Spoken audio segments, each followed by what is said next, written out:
Hello everybody, welcome to magnet brains. मैं हूं अनीशा, आपकी अपनी English educator.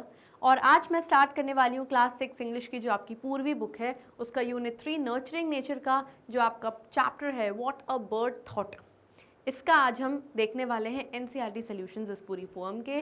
Basically NCERT solutions काफ़ी लेंथी थे तो मैंने इनको 2 पार्ट्स में डिवाइड कर दिया है। सो बेसिकली आज हम पार्ट 1 देखने वाले हैं आज के पूरे वीडियो में। वीडियो स्टार्ट करने से पहले एक छोटा सा पीस ऑफ इन्फॉर्मेशन कि मैग्नेट ब्रेन्स एक ऐसा प्लेटफॉर्म है जहाँ पर क्वालिटी एजुकेशन बिल्कुल फ्री ऑफ कॉस्ट हम आपके घर तक पहुँचा रहे हैं। आप चाहें तो हमारे वीडियोस यूट्यूब पर देख सकते हैं, वहाँ ना मिले तो वेबसाइट पर जाइए जहाँ आपको सभी top courses, e notes, e books सब कुछ मिल जाएगा। एंड इनकी जो लिंक है वो आपको हमारे डिस्क्रिप्शन बॉक्स में मिल जाएगी। चलिए इसी के साथ स्टार्ट करते हैं पार्ट 1 हमारे आज के एनसीईआरटी सॉल्यूशंस का। लेट अस डिस्कस के अंदर फर्स्ट क्वेश्चन है, read the poem again, identify the main idea of each stanza, there are 2 extra given। अब यहाँ पर आपके सामने कुछ 6 सेंटेंसेस गिवन है जो कि आपकी पोम से ही रिलेटेड है। आपको हर एक लाइन को रीड करना है एंड देन उस पोम में से समझ के आपको बताना है कि इस लाइन का क्या मेन आइडिया था अकॉर्डिंग टू द पोम। और उन्होंने बोला है कि आपको 2 एक्स्ट्रा दे दिए हैं हमने। सो 2 सेंटेंसेस आपको एक्स्ट्रा दे दिए हैं तो उन एक्स्ट्रा का आपको कुछ भी नहीं करना है। सबसे पहले देखते हैं the bird steps out into the world. अब अगर हम बर्ड की बात करें यहाँ पर, the bird steps out into the world, ये जो छोटी सी बर्ड है ये बेसिकली सबसे पहले इसको क्या लगता है कि मेरी जो दुनिया है एक छोटे से अंडे के बराबर है, एक छोटे से एग शेल के बराबर है, क्योंकि वो एग में होती है, अंदर the baby is inside the egg. तो उसको लगता है छोटे से एग है, फिर वो एग से बाहर निकलती तो उसको लगता है कि दुनिया सिर्फ इतनी सी है, एक नेस्ट जितनी। नेस्ट के बाहर थोड़े से प्लांट्स तक, लीव्स तक, ट्रीज तक जाती तो उसको लगता है दुनिया सिर्फ लीव्स की बनी हुई है। उसके बाद धीरे धीरे उसको लगता है अरे दुनिया तो बहुत बड़ी है, मेरी समझ के ही परे है। तो basically steps out into the new world, जब वो एक नई दुनिया में पैर रखती है तो उसका क्या मतलब है कि बर्ड बिकम्स एनर्जेटिक। ये जो बर्ड है इसमें अब एनर्जी आ गई है, ये अब अपने घोंसले के बाहर, अपने नेस्ट के बाहर फ्लाई कर सकती है एज शी ग्रोज, क्योंकि अभी बड़ी हो गई है, अब ये उड़ना सीख चुकी है।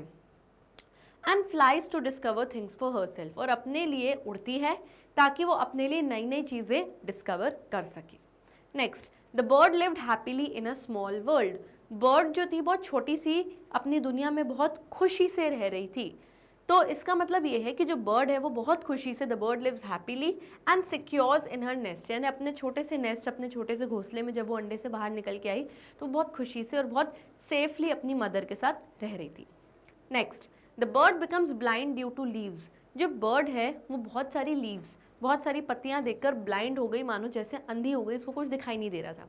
क्योंकि जब वो नेस्ट के बाहर निकली थोड़ा सा फ्लटर करने के लिए, थोड़ा सा उड़ने के लिए, तो उसको पूरे जगह ट्रीज ही ट्रीज दिखे, तो उसको क्या लगा दुनिया किस चीज़ की बनी है, लीव्स। तो जब बर्ड अपने नेस्ट के बाहर फ्लाई करती है and sits on another branch, एक छोटी सी पेड़ की टहनी के ऊपर जाकर बैठती है, so what can she see, she could only see the leaves. उसको हर जगह सिर्फ पत्तियाँ, लीव्स ये ही दिख रही थी। And feels blinded by the leaves around her, उसको ऐसा लग रहा था कि मेरे आसपास इतनी पत्तियाँ हैं कि मैं और कुछ मुझे दिख ही नहीं रहा। She felt like a blind person. Okay, next, the bird flies away as an adult. जो बर्ड थी एक एडल्ट यानी कि एक बड़ी फुली ग्रोन अप बर्ड के तरह बन गई एंड उड़ गई वहाँ से।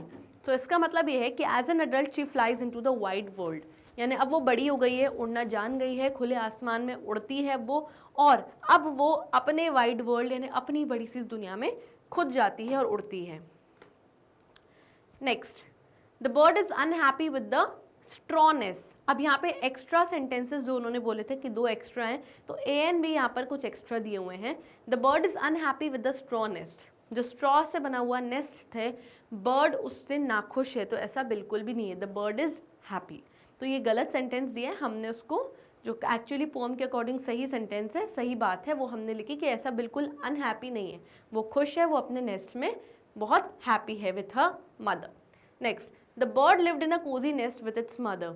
जो बर्ड है वो एक बहुत कोजी, एक बहुत कंफर्टेबल नेस्ट में अपनी मदर के साथ रहती थी। तो यस, ये बात बिल्कुल सही है, हमने एक्सप्लेन कर दिया कि the bird is comfortable with her mother, कि बर्ड नेस्ट में अपनी मदर के साथ बहुत कंफर्टेबल है। ठीक है, आगे बढ़ते हैं। Next question, look at the pictures A to D and right the matching line from the poem for each. अब यहाँ पे 4 पिक्चर्स गिवन है आपके सामने, A, B, C and D। Poem के अकॉर्डिंग आपको कोई मैचिंग लाइन लिखनी है हर पिक्चर को देख के। अगर आप फर्स्ट पिक्चर देखेंगे तो आपको एक एग शेल दिख रहा है, सेकेंड पिक्चर में आपको एक बर्ड छोटी सी दिख रही है जो अपनी मदर के साथ है एक नेस्ट में, थर्ड पिक्चर में ये जो छोटी सी बर्ड है थोड़ी बड़ी हो गई है और एक ट्री के ब्रांच पर बैठी हुई है जहाँ पर बहुत सारी लीव्स है। एंड फोर्थ पिक्चर में ये जो बर्ड है फुली ग्रोन अडल्ट बर्ड बन गई है और इस पेड़ से उड़ के खुले आसमान में अपनी दुनिया में उड़ गई है। So let's read. फर्स्ट है round nest in shell. Round nest यानी बर्ड जब अंडे के अंदर थी तो उसको लगता था मेरा नेस्ट, मेरा घर, मेरी दुनिया राउंड है, गोल है और छोटे से एग शेल के अंदर है। Next, nestled by mother. फिर बाद में ये अपनी मदर द्वारा नेसल करी गई थी। नेसल्ड मीन्स टेकन केयर ऑफ। जब आपकी कोई केयर कर रहा है या आपको कोई कंफर्टेबली कहीं पर सेटल कर रहा है तो उसकी मदर ने इसको कंफर्टेबली नेसल किया हुआ है यानी नेस्ट में सेटल किया हुआ है। Okay, next, blind by leaves यानी फिर जब ये निकली इस नेस्ट के बाहर तो हर जगह इसको लीव्स दिखी और इतनी लीव्स दिखी कि मानो ये ब्लाइंड फील करने लगी कि हर जगह लीव्स ही लीव्स हैं। Next, steps out into the world, मतलब अब जो खुले आसमान में ये निकलती है, ये बर्ड उड़ती है, खुद अपने पंख फैलाकर उड़ती है। ओके, तो पोएम के अकॉर्डिंग हमने हर पिक्चर का एक जस्टिफिकेशन दे दिया है। आगे बढ़ते हैं। Next question, answer the following with a word from the poem and check the answers with your partner. अब यहाँ पर कुछ क्वेश्चंस गिवन है रिलेटेड टू योर पोएम। इस पोएम का वन वर्ड में इन क्वेश्चंस का वन वर्ड में आंसर होगा। ये जो वर्ड है आपको कहीं ना कहीं पोएम में से ही मिलेगा और फिर आप ये अपने आंसर्स अपने पार्टनर्स के साथ क्लास में क्रॉस चेक कर सकते हैं। ओके, फर्स्ट क्वेश्चन देखते हैं। What was the shape of the birds first house. जो छोटी सी बर्ड थी उसके पहले घर का शेप क्या था? तो शेप अंडे का था यानी राउंड था। यस, ऑप्शन में यहाँ पे हिंट, मतलब यहाँ पे हिंट में ओ दिया हुआ है तो यस, राउंड शेप था, ROUND, round. Next question, what was the bird second nest made of. Bird का जो सेकंड नेस्ट था यानी जो सेकंड उसकी दुनिया थी वो किस चीज़ की बनी थी? तो स्ट्रॉ से वो पूरा नेस्ट बना था। हिंट में यहाँ पे R गिवन है तो yes, straw. Okay, next, What did the bird see when it came out of its nest? Bird ने क्या देखा जब वो पहली बार अपने नेस्ट, अपने घोंसले से बाहर निकली? तो हर जगह उसने क्या देखी? लीव्स देखी। Yes. Next question, What did the bird do at the end? आखिरी में बर्ड ने क्या किया? तो वो उड़ गई। So she flew, FLEW, flew. Let's check our answers. Okay, so these are our answers. चारों हमारे आंसर्स सही है। Okay, let's move ahead. Now recite the poem allowed along with your teacher and classmates. अब आपको क्या करना है, ये जो पूरी पोएम है व्हाट अ बर्ड थॉट, ये बहुत लाउडली अपनी क्लास टीचर और अपने क्लासमेट्स के साथ रिसाइट करनी है। तो this is a classroom activity, आप अपनी टीचर के प्रेजेंस में ये कर सकते हैं। ओके, नेक्स्ट हम सेगमेंट में आते हैं विच is let us think and reflect. First question, यहाँ पर कुछ आपको सेंटेंसेस गिवन है, आपको बताने हैं सेंटेंसेस ट्रू है या फॉल्स है, यानी कि पोएम के अकॉर्डिंग ये सेंटेंसेस सही है कि गलत है। Okay, first sentence, the bird changed it's house 2 times। Bird ने अपना घर 2 बार चेंज किया। तो यस, फर्स्ट उसका घर अंडा था, फिर सेकंड उसका घर क्या हो गया था? वो नेस्ट था। तो 2 times चेंज किया था। Yes, true. तो यानी कि ये स्टेटमेंट क्या है? सही है। Next, the neighbours tell the bird about the world. जो नेबर्स थे यानी बर्ड के जो दूसरे पड़ोसी थे यानी जो दूसरी बर्ड्स वगैरह थी, उन नेबर्स ने, उन पड़ोसियों ने बर्ड को इस वर्ल्ड, इस दुनिया के बारे में बताया। तो ऐसा बिल्कुल भी नहीं था, क्योंकि लास्ट में बर्ड कहती है कि मेरे नेबर्स भी मुझे नहीं बता सकते कि दुनिया किस चीज़ की बनी है और कितनी बड़ी है, क्योंकि इतनी बड़ी दुनिया है कि हमने से किसी को नहीं पता कि दुनिया कहाँ तक है, कितनी फैली हुई है और कितनी बड़ी है। तो ये जो स्टेटमेंट है ये फॉल्स है, यानी कि गलत है। Okay, let's move ahead. Next question, read the following lines from the poem and answer the questions given below. कुछ लाइन्स गिवन है पोएम से रिलेटेड एंड कुछ क्वेश्चंस गिवन है, उसके बाद वो आपको आंसर करने। Let's read the lines first. ये लाइन है ए पार्ट में, I thought the world was made of straw and nestled by my mother. मैंने सोचा कि जो पूरी दुनिया है वो स्ट्रॉ की बनी हुई है, यानी कि बर्ड अभी अपने नेस्ट में है और अपनी मदर, अपनी माँ द्वारा नेसल की जा रही है, यानी कि अपनी माँ द्वारा उसकी केयर हो रही है। उसकी मदर ने उसको कंफर्टेबली उस नेस्ट में सेटल किया हुआ है। ओके, क्वेश्चन देखते हैं इससे related. Who lived in the nest along with the baby bird. Baby bird, वो छोटी सी बर्ड के साथ, और कौन उसके साथ में रहता था? ऑब्वियसली उसकी मदर रहती थी, तभी यहाँ पर लिखा है कि nestled by my mother. So answer क्या है? Mother bird. उसकी जो ममा बर्ड थी वो उसके साथ उस नेस्ट में रहती थी और उसकी केयर करती थी। Okay, next, complete the following by choosing the correct option. Okay, यहाँ पर एक स्टेटमेंट गिवन है जहाँ पर एक ब्लैंक है। अब ब्लैंक का सही ऑप्शन आपको यहाँ से चूज करना है। ओके, रीड करते हैं statement. The bird thought the world was made of straw because, bird ने ऐसा सोचा कि ये जो पूरी वर्ल्ड है, ये जो पूरी दुनिया है, वो स्ट्रॉ की बनी हुई है। क्योंकि, ऑप्शन देखते हैं। A, it lived in a straw hut, क्योंकि वो स्ट्रॉ से बनी हुई एक हट यानी कि एक ऐसी झोपड़ी में रहती थी, तो झोपड़ी में थोड़ी रहती थी, दैट मीन्स ये तो ऑप्शन गलत है। Next, its nest was made of straw, वो उसको ऐसा लगता था, इसलिए ऐसा लगता था क्योंकि जो उसका नेस्ट, उसका घोंसला था, वो स्ट्रॉ का ही बना था। तो यस, क्योंकि उसका घोंसला स्ट्रॉ का बना हुआ था, इसीलिए उसको लगता था कि दुनिया पूरी स्ट्रॉ की ही बनी है, क्योंकि अब तक वो उस स्ट्रॉ से बने हुए नेस्ट से बाहर निकली ही नहीं थी, क्योंकि उड़ना नहीं जानती थी। Next, its mother fed straw to it, क्योंकि उसकी मदर उसको स्ट्रॉ फीड कराती थी, स्ट्रॉ खाने में खिलाती थी। तो नहीं भाई, उसको वर्म्स खिलाती थी या जो भी उसका खाना होगा। Next, there was straw all around, क्योंकि हर जगह आसपास स्ट्रॉ था, तो हर जगह आसपास स्ट्रॉ तो था, लेकिन क्यों आसपास स्ट्रॉ था? क्योंकि उसका नेस्ट स्ट्रॉ से बना हुआ था, इसीलिए उसको ऐसा लगता था। So the correct option is option number B. Okay, option B is the right option. Next, which word tells us that the baby bird was warm and comfortable? Poem में ऐसा कौन सा वर्ड, ऐसा कौन सा शब्द है जिससे हमें ये पता चलता है कि जो बेबी बर्ड थी वो बहुत वार्म यानी बहुत गर्माहट में अपनी माँ के साथ बहुत कंफर्टेबली रह रही थी? तो क्लियरली हमको पता है नेस्ल्ड बाय माय मदर, जब वो बोलती है नेस्ल्ड बाय माय मदर यानी मैं नेस्ट में अपनी मदर द्वारा नेस्ल करी गई हूँ, यानी कि टेकन केयर ऑफ। जब आप किसी की केयर करते हो, बेसिकली मदर उस बर्ड की केयर कर रही है। And comfortably settled, comfortably settled, किसी को कंफर्टेबली कहीं पे अच्छे से सेटल करा देते हो, यानी कि आप उनको नेस्ल कर रहे हो। तो इन लाइन से हमें पता चलता है कि बेबी बर्ड बहुत वार्म और कंफर्टेबल तरीके से रहती थी उस नेस्ट में। ओके,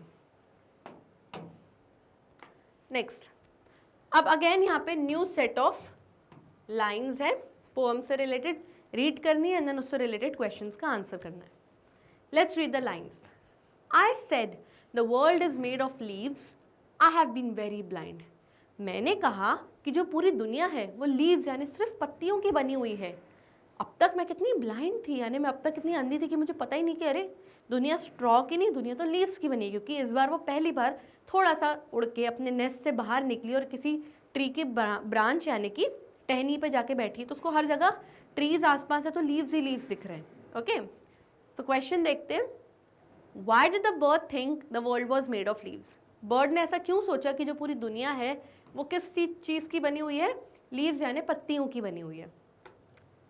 तो बर्ड ने इसलिए ऐसा सोचा कि जो पूरी दुनिया है वो लीव्स की बनी हुई है because she saw leaves all around her, क्योंकि उसने अपने आसपास सिर्फ क्या देखा?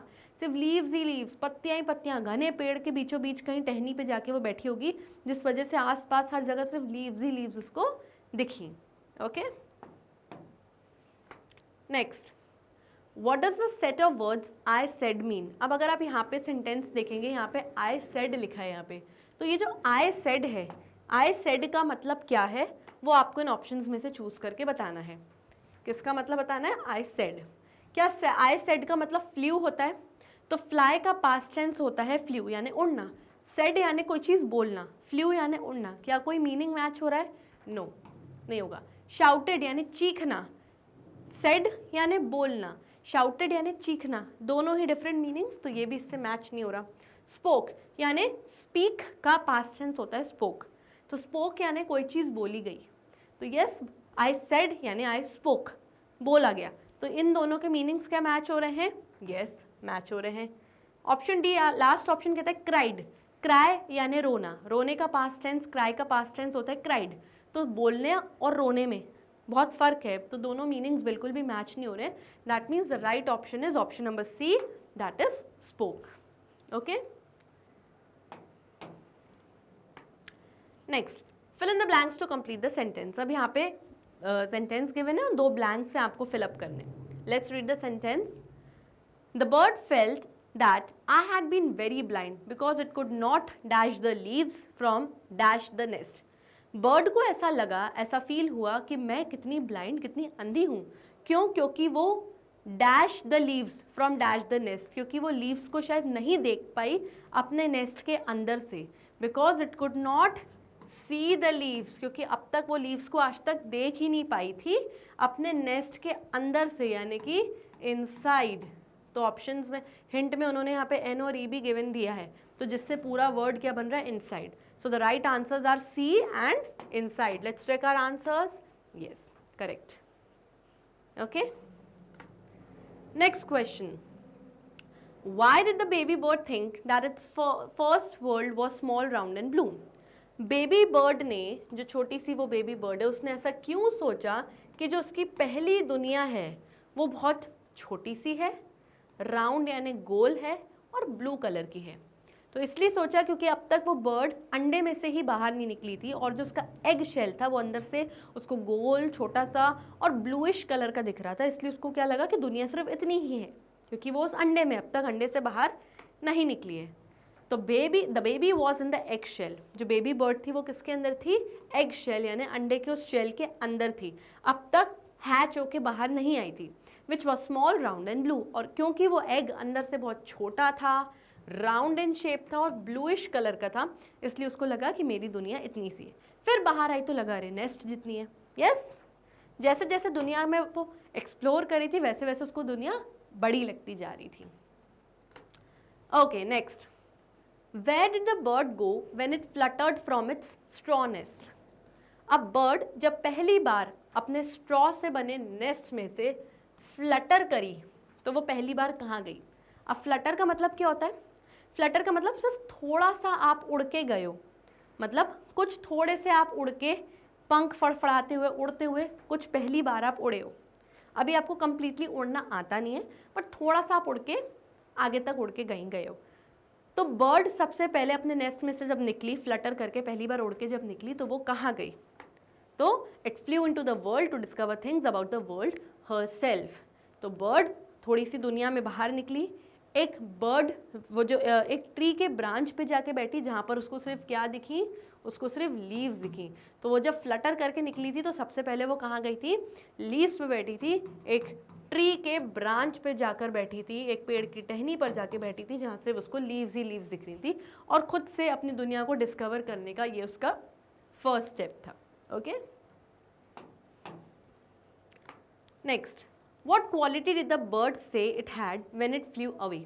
जब बर्ड उड़ के बिल्कुल पंख फैला के दुनिया में बिल्कुल उड़ के निकल गई, तो बर्ड ने क्या बोला अपने बारे में कि मेरे अंदर ऐसी क्या क्वालिटी है, ऐसी क्या क्वालिटी है? So the bird had grown up. अब बर्ड बड़ी हो गई है, यानी अब एक ग्रोन अप हो गई है, अडल्ट बर्ड की कैटेगरी में आ गई है, क्योंकि उसको 100% फ्लाई करना आ गया है। And had all the energy of an adult. और जैसे एक एडल्ट बर्ड में एनर्जी होती है, ताकत होती है दूर तक उड़ने की, वो अब उसमें आ गई है व्हेन इट फ्लू अवे। तो तभी वो इतनी दूर तक उड़ पाई, अपनी ट्री में से बाहर निकल के दुनिया को एक्सप्लोर करने के लिए। ओके, तो उसके अंदर क्या क्वालिटी थी? कि अब वो एनर्जी आ गई है उसके अंदर, क्योंकि वो एडल्ट है, और अब वो ग्रोन अप है। ये दो चीजें उसमें अब आ गई हैं बड़े होने के बाद। Okay, next. Who do you think were the birds neighbours? Why do you think so? Discuss. आपको क्या लगता है कि उस बेबी बर्ड के नेबर्स, यानी उस पेड़ में पड़ोसी, उसके कौन थे, और आपको ऐसा क्यों लगता है, ये आपको डिस्कस करके बताना है। All the creatures around her were her neighbours. जितने भी क्रीचर्स उसके आसपास थे, चाहे वो दूसरी बर्ड्स हों, चाहे कुछ इंसेक्ट्स हों, वर्म्स हों, कुछ भी हों, वो सब उसके क्या थे? पड़ोसी। क्योंकि बर्ड का नेस्ट कहाँ पर है? पेड़ में। पेड़ के किसी ब्रांच पर उसका नेस्ट है, उसका घोंसला है। तो बर्ड के घोंसले के आसपास जो भी क्रीचर्स हैं वो सब उसके नेबर्स हैं। The bird had to live in their company for ever, so they were her neighbours. तो जीवन भर बर्ड को आखिर रहना तो अपने नेस्ट में ही है, उड़ना भी जान गई है, उड़ना भी सीख गई है, तो अभी रात को उड़ के आएगी कहाँ? अपने घोंसले में, अपने नेस्ट में। और उसके नेस्ट के आसपास जो भी क्रीचर्स हैं, चाहे वो बर्ड्स हैं, दूसरी एंट्स हैं, वर्म्स हैं, कुछ भी हैं, वो सब उसके नेबर्स हैं क्योंकि उसको हमेशा उनकी कंपनी में उनके साथ में ही रहना है। ओके ओके, आ जाते हैं हम हमारे नेक्स्ट सेगमेंट पे which is let us learn. Okay, let's read the question. Let us write some rhyming words, one has been done for you. तो अब यहाँ पर आपको क्या करना है, आपकी पोएम में 4 स्टैंजाज हैं, स्टैंजा 1, 2, 3 एंड 4। ये 2 वर्ड्स आपके फर्स्ट स्टैंजा में से गिवन है, वेल, शेल, और उसके बाद यहाँ पे न्यू राइमिंग वर्ड्स आपको खुद बनाने हैं। यानी फर्स्ट स्टैंजा में से वेल एंड शेल ऑलरेडी यहाँ पर गिवन है और उसका हमने नया राइमिंग वर्ड क्या बनाया, फेल। तो वेल, शेल, फेल। इसी तरीके से आपको हर स्टैंजा में से 2 राइमिंग वर्ड्स लेने एंड देन अपनी तरफ से एक नया राइमिंग वर्ड बनाकर आपको इस कॉलम में लिखना है। उसके बाद हमें क्या करना है, यहाँ पर now complete a new stanza with rhyming words at the end of each line. अब यहाँ पर इन्होंने एक स्टैंजा दिया हुआ है, इसको रीड करना है और लास्ट में 2 यहाँ पर राइमिंग वर्ड्स आएंगे जो कि आपको कंप्लीट करना है। ये पूरा क्वेश्चन है। तो सबसे पहले हम यहाँ पर वर्ड्स देखेंगे एंड देन उसके बाद स्टैंजा कंप्लीट करेंगे। वेल, शेल, फेल तो हमने देख लिया था। स्टैंजा 2 के 2 वर्ड्स क्या है, अदर, मदर, और न्यू राइमिंग वर्ड हमने क्या बनाया, फादर। स्टैंजा 3 के 2 राइमिंग वर्ड्स कहते हैं find and blind, and then new rhyming word हमने क्या बनाया, mind, find, blind, mind. Stanza 4 के 2 राइमिंग वर्ड्स कहते हैं लेबर्स एंड नेबर्स। ओके, अब इसका न्यू राइमिंग वर्ड हमने क्या बनाया, टेलर। तो लेबर्स, नेबर्स, टेलर। ओके, ये हमने बना दिए राइमिंग वर्ड्स और हर स्टैंजा से निकाल लिए। अब क्या करना था हमको, अब हमको ये रीड करना है stanza. I fly high and I fly low. मैं ऊपर भी उड़ती हूँ, मैं नीचे तरफ भी उड़ती हूँ। But one thing I surely know. अब ये क्या था, आपका ब्लैंक था जिसमें के उन्होंने आपको एक हिंट दे दी थी। बट एक चीज़ मुझे पक्की बात है जो मुझे पता है, one thing I surely know, wherever I wish to rest, जहाँ पर मेरा रेस्ट करने का, रुकने का, थकने का मन करता है, my little nest is the best. उस वक्त पे मेरा जो छोटा सा नेस्ट है वो बेस्ट है। तो यहाँ पर टी ऑप्शन दिया था, इन्होंने एक हिंट दे दी थी जिसमें हमने बेस्ट वर्ड बनाया। तो लो का बन गया rhyming word know and rest का राइमिंग वर्ड बन गया बेस्ट। इस तरीके से हम राइमिंग वर्ड्स बनाते हैं। Okay, let's move ahead. Next question. The poet uses words like pale, blue, round, straw and little to describe the bird's nest. Poet ने क्या किया है, उस बर्ड के नेस्ट को, उस बर्ड के घोंसले को डिस्क्राइब करने के लिए बहुत सारे वर्ड्स यूज़ किए हैं, जैसे कि पेल, ब्लू, राउंड, स्ट्रॉ, लिटिल। अलग अलग डिस्क्राइबिंग वर्ड्स यूज़ किए हैं। डिस्क्राइबिंग वर्ड्स यानी कि जब आप किसी चीज़ को डिस्क्राइब कर रहे हो, जब आप किसी चीज़ की कोई विशेषता बता रहे हो, कोई क्वालिटी बता रहे हो, उसको डिस्क्राइब करते हुए। Okay, read a few more describing words. अब यहाँ पर और कुछ डिस्क्राइबिंग वर्ड्स दिए हैं, लेट्स रीड देम। पॉइंटेड, जब कोई चीज़ नुकीली होती है। स्मॉल, जब कोई चीज़ छोटी होती है। ग्रीन, कोई भी कलर आप डिस्क्राइब करने के लिए किसी भी चीज़ को यूज़ कर सकते हो, जैसे कि ब्लैक पेन, तो ब्लैक क्या हो गया, एक डिस्क्राइबिंग वर्ड। वुडन, यानी जब कोई चीज़ लकड़ी की बनी है। थिन, यानी कोई चीज़ पतली है। हैंगिंग, यानी जब कोई चीज़ हैंग करी हुई है यानी लटकी हुई है। Brown, again it's a colour, आप किसी भी चीज़ को डिस्क्राइब करने के लिए यूज़ कर सकते हो। Round, it's a shape. तो ये अलग अलग तरीके के डिस्क्राइबिंग वर्ड्स है जो आप किसी भी चीज़ को डिस्क्राइब करने के लिए यूज़ करते हो।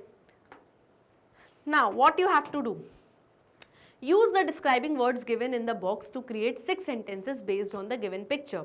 अब यहाँ पे बॉक्स में आपके पास कितने सारे वर्ड्स हैं, टोटल 8 वर्ड्स हैं। कितने वर्ड्स हैं, 8 वर्ड्स हैं। इन 8 वर्ड्स में से कोई भी आपको 6 वर्ड्स चूज करने हैं और उनके 6 सेंटेंसेस बनाने हैं। सेंटेंस कैसे बनाएंगे, इस पिक्चर को देख के। व्हाटएवर सेंटेंसेस आप बनाएंगे, आप इस पिक्चर के बेसिस पर ही बनाएंगे। कोई भी 6 वर्ड्स आप यूज कर सकते हो आउट ऑफ 8 वर्ड्स। अब यहाँ पे हमको एक छोटा सा नेस्ट दिख रहा है, वुड पैकर मुझे बर्ड दिख रही है, एक हैंगिंग नेस्ट है, क्योंकि आप अगर देखेंगे कि ट्री की ब्रांच पर, एक पेड़ की टहनी से इस वुड पैकर बर्ड का जो नेस्ट है वो हैंग कर रहा है यानी लटका हुआ है। लीव्स दिख रही हैं मुझे, यस, वुडन है, लकड़ी का बना हुआ है पूरा नेस्ट। तो कई सारी चीज़ें मुझे दिख रही हैं, yes. Okay, now let's read the sentences. अब 6 सेंटेंसेस देखते हैं। फर्स्ट देखते हैं, a bird built a small nest on a tree. एक बर्ड ने छोटा सा नेस्ट बिल्ड किया है, बनाया है एक ट्री के ऊपर। तो फर्स्ट वर्ड हमने क्या यूज कर लिया, स्मॉल, उस बॉक्स में से।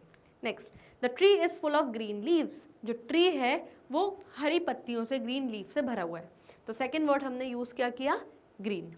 Third, it is a hanging nest. ये एक हैंग करने वाला नेस्ट है जो मैंने आपको बताया, तो हैंगिंग वर्ड भी हमने यूज किया। The entrance to the nest has a round shape. अगर आप नेस्ट का एंट्रेंस देखोगे, एंटर करने का रास्ता देखोगे, तो वो शेप में कैसा है, राउंड है। तो जो नेक्स्ट डिस्क्राइबिंग वर्ड हमने यूज किया है वो क्या है, round. Next, the bird is sitting near the entrance with her pointed beak. Bird उस एंट्रेंस पर, उस नेस्ट की एंट्रेंस पर बैठी हुई है अपनी पॉइंटेड बीक के साथ, यानी अपनी नुकीली चोंच के साथ। तो हमने जो नेक्स्ट डिस्क्राइबिंग वर्ड यूज किया है बर्ड के लिए वो क्या है, pointed. The roof of the nest is made of would and is brown. अगर हम इस नेस्ट की रूफ यानी कि छत की बात करें तो वो वुड का बना हुआ है, वुडन है, और कलर में कैसा है, ब्राउनिश कलर है। अब आप बोलेंगे मैम ये तो रेड दिख रहा है, तो अगर आप पूरा नेस्ट देखेंगे तो overall nest basically brownish shade में है। तो जो नेक्स्ट वर्ड आपने यूज किया है वो है ब्राउन। ओके, तो इस तरीके से हमने 6 डिस्क्राइबिंग वर्ड्स यूज करे हैं और उन पर सेंटेंसेस फ्रेम किए हैं जो कि इस पिक्चर पर बेस्ड है। ओके, चलिए आ जाते हैं हमारे नेक्स्ट सेगमेंट में, विच इज लेट अस लिसन। अब आपको क्या करना है, आपको यहाँ पर पेज नंबर 102 पर जाना है अपनी बुक के। वहाँ पर एक ट्रांसक्रिप्ट गिवन है, यानी एक written piece of information given है जो कि ये है। उसको रीड करना है एंड देन उसके बेसिस पर जब आप पूरा रीड कर लेंगे तो आगे कुछ सेंटेंसेस होंगे जिनमें कुछ वर्ड्स मिसिंग होंगे, वो आपको फिलअप करने हैं डिपेंडिंग अपॉन दिस पोएम। तो अब जो ये ट्रांसक्रिप्ट आप पढ़ोगे पेज 102 पे, वहाँ पर भी उसका नाम वाटर बर्ड थॉट है, लेकिन यहाँ पर एक छोटी सी बर्ड नहीं बल्कि एक पैरेट की कहानी है। Let's read this poem related to parrot. I am a parrot, my name is Paro. मैं एक पैरेट हूँ और मेरा नाम क्या है, parrot. My feathers are bright and they glow. मेरे जो फेदर्स, मेरे जो पंख हैं वो बहुत ब्राइट कलर के हैं, ब्राइट, और वो ग्लो करते हैं मानो जैसे शाइन करते हैं। इन the morning I spread my wings. जब सुबह होती है तो मैं अपने पंख फैला देता हूँ। Fly around and see wonderful things, और इधर उधर हर जगह उड़ता हूँ और बहुत वंडरफुल चीज़ें देखता हूँ। कम with me through the sky so blue. वो अब हम रीडर्स को कह रहा है कि आओ मेरे साथ और मैं तुम्हें नीला आकाश दिखाऊं।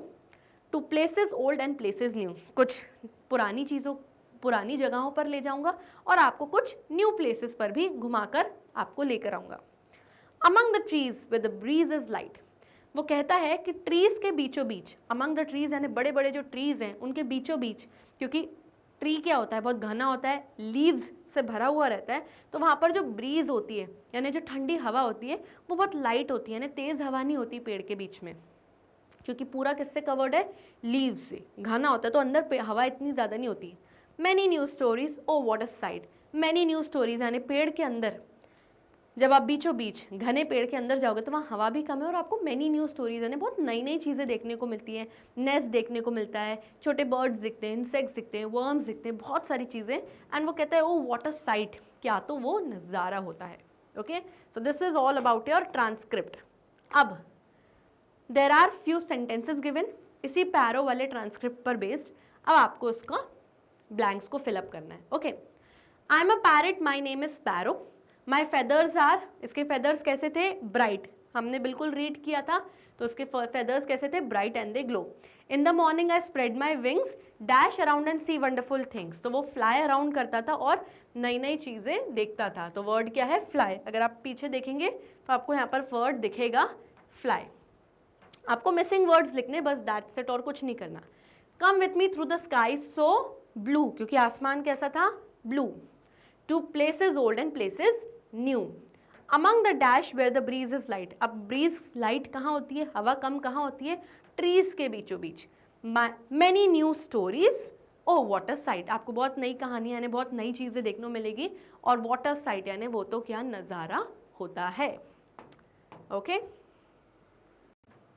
Okay, so children, here we come to the end of this session. I hope आपको ये पार्ट 1 हमारे एनसीईआरटी सॉल्यूशंस का बहुत अच्छे से समझ में आ गया है।